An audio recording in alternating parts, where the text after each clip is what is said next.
ബോബി ചെമ്മണൂരിനെതിരെ നടി ഹണി റോസ് പോലീസിൽ പരാതി നൽകി. തുടർച്ചയായി നടത്തിയ അശ്ലീല അധിക്ഷേപങ്ങൾക്കെതിരെ കേസെടുക്കണമെന്നാവശ്യപ്പെട്ടാണ് എറണാകുളം സെൻട്രൽ സ്റ്റേഷനിൽ പരാതി നൽകിയത്. പരാതിയിൽ ഉടൻ കേസെടുത്ത് അറസ്റ്റിലേക്ക് കടക്കുമെന്ന് പ്രതീക്ഷിക്കുന്നതായി ഹണി റോസ് മീഡിയ വണിനോട് പറഞ്ഞു. സമൂഹമാധ്യമങ്ങളിലൂടെയാണ് ബോബി ചെമ്മണൂരിനെതിരെ പരാതി നൽകിയ വിവരം ഹണി റോസ് പങ്കുവച്ചത്.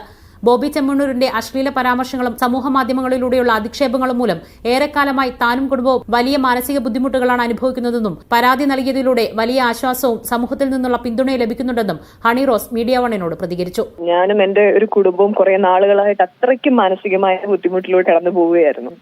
ഏത് രീതിയിൽ നിയമവ്യവസ്ഥ കൃത്യമായി പഠിച്ച് മനസ്സിലാക്കി അത് ഏത് രീതിയിൽ നമുക്ക് മുന്നോട്ട് പോകാൻ കഴിയുമോ ആ രീതിയിലെല്ലാം ഞാൻ മുമ്പോട്ട് പോകും. എന്തൊരു സമാധാനം, അതേ സമാധാനമാണ് എന്റെ മനസ്സിലും ഇപ്പോൾ ഉള്ളത്.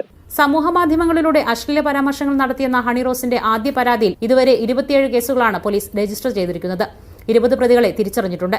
കേസിൽ കൂടുതൽ അറസ്റ്റുണ്ടാകുമെന്ന് കൊച്ചി സിറ്റി പോലീസ് കമ്മീഷണർ പറഞ്ഞു. 30ഓളം ആൾക്കാരാണ് ഇങ്ങനെ ഒരു തെറ്റായ രീതിയിലുള്ള കമന്റ് ഇട്ടത്. ഒരാളെ അറസ്റ്റ് ചെയ്തിട്ടുണ്ട്. ബാക്കി 20ഓളം ആൾക്കാരെ നമ്മൾ ഐഡന്റിഫൈ ചെയ്ത് കഴിഞ്ഞു. നടപടി അവരിലേക്ക് ഉണ്ടാവും. നടിയുടെ പോസ്റ്റിന് താഴെ അധിക്ഷേപ കമന്റിട്ടാൽ സ്വമേധയാ കേസെടുക്കാനും പോലീസ് തീരുമാനിച്ചിട്ടുണ്ട്. പ്രതികൾക്കായി ടവർ ലൊക്കേഷൻ കേന്ദ്രീകരിച്ചുള്ള അന്വേഷണം തുടരുകയാണ്.